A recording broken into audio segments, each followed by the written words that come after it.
चक्रधरपुर अनुमंडल अस्पताल में मरीज के गायब हो जाने के मामले को लेकर अस्पताल कर्मी और झामुमो नेता आमने सामने। अस्पताल प्रबंधन ने झामुमो नेता के खिलाफ दर्ज की एफआईआर। झामुमो नेता ने कहा, जिस मरीज को उन्होंने किया था अस्पताल में भर्ती, वह मरीज है अस्पताल से लापता। चक्रधरपुर अनुमंडल अस्पताल में एक मरीज के अचानक से गायब हो जाने के मामले के बाद झामुमो नेता और अनुमंडल अस्पताल के कर्मी और चिकित्सक अब आमने सामने आ गए हैं। मामला इतना बिगड़ चुका है कि अस्पताल के स्वास्थ्य कर्मियों ने झामुमो नेता के खिलाफ चक्रधरपुर थाना में प्राथमिकी दर्ज कर उसकी गिरफ्तारी की मांग कर दी है। अस्पताल की एक नर्स ने झामुमो नेता रामलाल मुंडा पर आरोप लगाते हुए बताया है कि रामलाल मुंडा ने अनुमंडल अस्पताल में चिकित्सा कर्मियों के साथ अभद्र भाषा का प्रयोग करते हुए दुर्व्यवहार किया है और उन्हें धमकी भी दी है। इसको लेकर चक्रधरपुर थाना में प्राथमिकी भी दर्ज की गई है। इस घटना को लेकर अनुमंडल अस्पताल के चिकित्सा कर्मी रविवार से हड़ताल पर चले गए हैं। चिकित्सा कर्मियों का साफ कहना है कि जब तक रामलाल मुंडा पर कार्रवाई नहीं होगी, वे काम पर वापस नहीं लौटेंगे। दरअसल यह पूरा मामला एक गरीब, असहाय, बेबस महिला मरीज से जुड़ा हुआ है। कुछ दिन पहले झामुमो रामलाल मुंडा ने एक गरीब महिला मरीज को चक्रधरपुर अनुमंडल अस्पताल में अटेंडर के रूप में भर्ती करवाया था। महिला की हालत इतनी खराब थी कि वह चल फिर भी नहीं पा रही थी। रामलाल मुंडा ने महिला के इलाज का जिम्मा उठाया था और उसे अनुमंडल अस्पताल में भर्ती करवाया था। बीते 22 नवंबर की शाम रामलाल मुंडा दोबारा चक्रधरपुर अनुमंडल अस्पताल महिला मरीज को देखने पहुंचे थे। रामलाल मुंडा जब मरीज के बेड पर पहुंचे तो महिला मरीज बेड से लापता थी। इस पर रामलाल मुंडा ने अनुमंडल अस्पताल के प्रभारी डॉक्टर अंशुमन शर्मा से लापता मरीज की जानकारी ली। बतौर रामलाल मुंडा, डॉक्टर अंशुमन ने उन्हें लापता मरीज की जानकारी नहीं दी, जिसको लेकर दोनों में तीखी बहस हुई थी। रामलाल मुंडा का कहना था कि महिला मरीज का वे अटेंडर थे और मरीज के लापता होने की सूचना अस्पताल द्वारा उन्हें नहीं दी गई थी। रामलाल मुंडा ने कहा कि अस्पताल से मरीज के लापता होने पर पूछताछ करने के कारण अस्पताल कर्मी और चिकित्सक उनके खिलाफ हो गए हैं। उन्होंने किसी भी चिकित्सा कर्मी और चिकित्सक से दुर्व्यवहार नहीं किया और न ही अभद्र शब्द का प्रयोग किया और न ही कोई धमकी दी, लेकिन इसके बावजूद उन पर झूठा आरोप लगाकर उनके खिलाफ थाना में मामला दर्ज किया गया। रामलाल मुंडा ने बताया है कि चक्रधरपुर अनुमंडल अस्पताल भ्रष्टाचार का अड्डा बना हुआ है। अस्पताल में कई तरह की लापरवाही और अनियमितता बरती जा रही है। इन सबको दूर करने के बजाय कोई इसके खिलाफ आवाज उठाए तो अस्पताल कर्मी और चिकित्सक उनको घेरने की कोशिश कर रहे हैं। रामलाल मुंडा ने कहा कि उनके राजनीतिक और सामाजिक संगठन द्वारा मामले को गंभीरता से देखा जा रहा है। बहुत जल्द अस्पताल के भ्रष्टाचार, अनियमितता और लापरवाही को उजागर करते हुए अस्पताल के सामने धरना प्रदर्शन किया जाएगा। और 22 तारीख को ना 5 बजे शाम में प्रभारी सर पेशेंट को देख रहे थे और रामलाल मुंडा जी डायरेक्ट आए और गाली गलौज करने लगे। कोई पेशेंट भर्ती था जो कि वो अपना स्वेच्छा से चला गया। सिस्टर लोग रजिस्टर भी दिखा दी, लेकिन कर्मचारी को भी बोला जो कलकत्ता वाला कर देंगे कांड, और डॉक्टर को भी बोला, बता रहे हैं ये रामलाल मुंडा जी, और अभद्र गाली दिया जो कि हम खोल नहीं सकते हैं। अच्छा। और जो बचाव भी करने गया वो भी उसको भी बोला मार फाड़। 5-10 लड़का के साथ हुआ है। पीपा के एकदम उपद्रव हॉस्पिटल में मचा है। जब तक प्रभारी को सुरक्षा नहीं मिलेगा, कर्मचारी को सुरक्षा नहीं मिलेगा, सीएस महोदय, डीसी महोदय इस पर संज्ञान ले।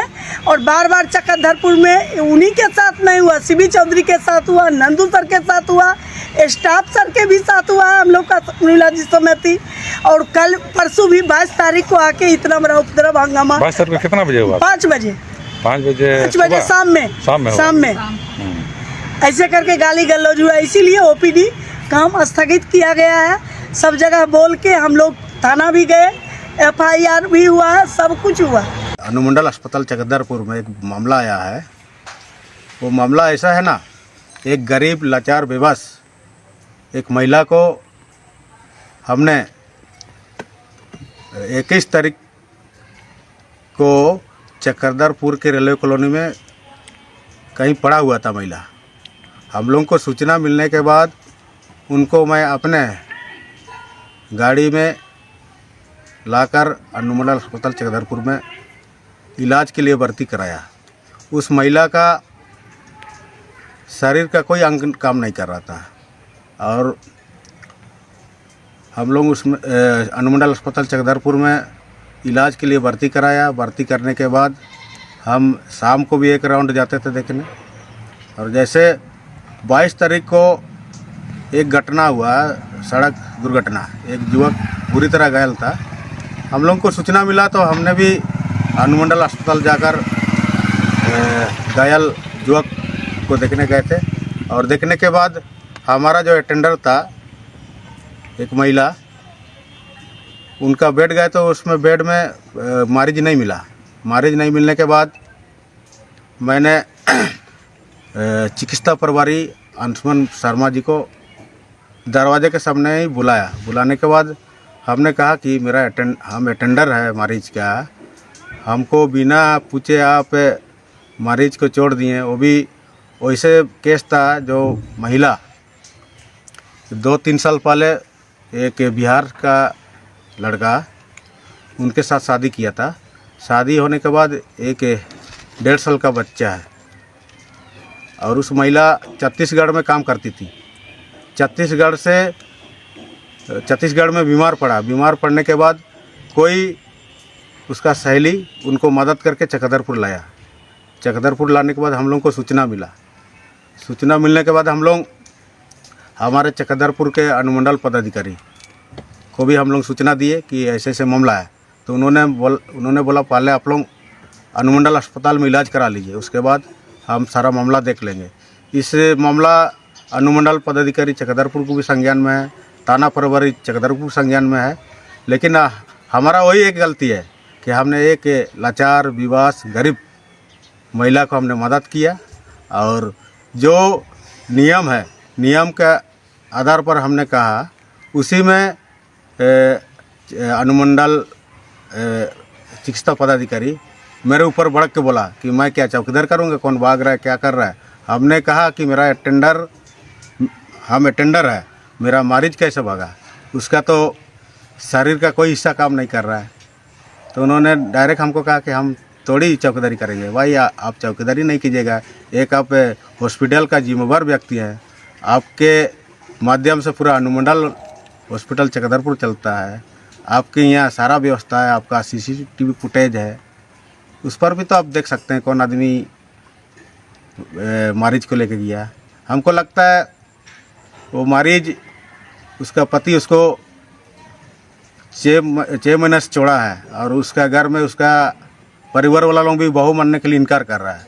हमको लगता है एक साजिश के तहत उस महिला के साथ कुछ कानूनी घटना हुआ है और जो भी कानूनी घटना होगा उसमें तो चिकित्सा प्रभारी चकदरपुर अंशुमन शर्मा जी जिम्मेवार रहेंगे, क्योंकि ये बहुत गंभीर मामला है। इस मामला में आप अनुमंडल पदाधिकारी चकदरपुर को भी संज्ञान में है, थाना प्रभारी चकदरपुर संज्ञान में है। सब जगह बोल के हम लोग थाना भी गए, FIR भी हुआ है, सब कुछ हुआ। बता रहे क्या बोला जाएगा, अभी तक कोई कार्रवाई नहीं हुआ। कोई कार्रवाई नहीं हुआ है और डॉक्टर कर्मचारी सब भयभीत है। प्रभारी का क्या कहना है? प्रभारी को भी कहना सुरक्षा चाहिए। गाली गलौज करके डॉक्टर जहाँ बच्चा किसी को जीवन दान दे रहा है और उसके साथ तो सरकारी काम करने में कितना कठिनाई हो रहा है। आप ही बताइए, जिस जगह आप खड़े हैं और कोई ढंग का बात हो जाने से कितना घबराहट होता है।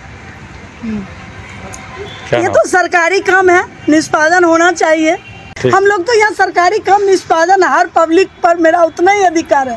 कोई भी है, हम लोग काम करने वाले हैं, हम लोग बैठने वाले में से नहीं है। हम लोग को अपने खराब लगता है, जब तक ये निदान नहीं होगा सर तब तक OPD नहीं चलेगा। कल तो यहाँ दरी में देखिएगा समूह स्टाफ हम लोग रहेंगे। अच्छा, कल से सामूहिक रूप से सब रहेंगे? हाँ, कल आइए, इस टाइम देखिए कितना स्टाफ लोग रहेंगे। आपका हॉस्पिटल कर्मी राजनीतिक रंग देना चाहते हैं। हम लोग किसी से बात नहीं किए, सिर्फ मैंने अनुमंडल चिकित्सा पदाधिकारी से बात किया है।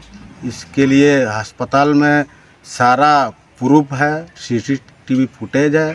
CCTV फुटेज वो लोग निकाल के देख सकते हैं। यदि हमने किसी को धमकी चमकी या गाली गलौज किए हैं तो ये सबूत है। ये अस्पताल में पहले भी हंगामा होता रहा है क्या? देखिए, चकदरपुर अनुमंडल अस्पताल एक लाचार व्यवस्था है। यहाँ सरकार द्वारा इतना व्यवस्था दिया गया, फिर भी व्यवस्था को दरकिनार करके आप हॉस्पिटल में जो भी कर्मी है या पदाधिकारी अपना पेट भरने का काम कर रहे हैं, वहाँ डेली राजनीतिक दल के लोग हंगामा करते हैं, सामाजिक संगठन के लोग हंगामा करते हैं और भी विभिन्न प्रकार के लोग हंगामा करते हैं, क्योंकि सही से अनुमंडल अस्पताल चक्रधरपुर में इलाज नहीं हो पाता। जब तक कोई राजनीतिक दल या एक दबंग व्यक्ति हॉस्पिटल नहीं जाएंगे तो वहाँ कोई भी मरीज का इलाज नहीं होता है, और जो विवश मरीज का तो और इलाज नहीं होता है। हम अभी से नहीं, हम 20 साल से चक्रधरपुर अनुमंडल अस्पताल देख रहे हैं। सरकार द्वारा इतना सुविधा, चक्रधरपुर अनुमंडल अस्पताल में 79 मद आता है, फंड आता है, 79 तरह का फंड आता है, लेकिन उस फंड को सारे पदाधिकारियों मिली भगत से उसको लूटा जाता है। हम लोग इस विषय को लेकर बीच बीच में हम लोग सरकार को अवगत कराते हैं, जिला प्रशासन को अवगत कराते हैं, लेकिन किसी को नज़र नहीं पड़ता है। और कुछ हम लोग वहाँ डिमांड रखते हैं तो नेता के ऊपर में कार्रवाई होता है। जैसे हम एक विवश लाचार महिला का मदद किए, लेकिन आज मेरे ऊपर में कानूनी करने का आदेश हो गया। बताइए आपका अगला स्टेप क्या होगा अभी? देखिए, हमारा जो संगठन है, चाहे मेरा सामाजिक संगठन हो, राजनीतिक संगठन, अभी सभी संगठन से हम लोग बात कर रहे हैं। ज़रूरत पड़ेगा तो हम लोग अनिश्चितकालीन हड़ताल में बैठेंगे हम लोग भी, और ज़रूरत पड़ेगा तो हमारा पूरा समाज संगठन भूख हड़ताल में बैठेगा। ये महिला मिली कि नहीं अब तक हम लोग पता लगा रहे हैं, उसका गांव में भी अभी तक पता नहीं चल रहा है। नहीं मिली है। महिला गोलकेरा प्रखंड के तरक कोचा गांव की है। उसका नाम है शकुंतला गोप जी। उस महिला को उसका परिवार वाला लोग भी मदद करने से इनकार कर दिए, क्योंकि घर के लोगों का कहना है कि ये दूसरा जगह शादी कर ली है, समाज से बाहर में शादी कर ली है, इसलिए हम लोग इनको मदद नहीं करेंगे। उस आधार पर, एक मानवता के आधार पर हम लोग समाज का सेवा करते हैं, राजनीति करते हैं। उस आधार पर उस महिला को हम लोगों ने मदद किया, और मदद के एवज में हम लोगों को इतना बड़ा प्राइज मिलेगा तो बहुत ही गंभीर विषय है।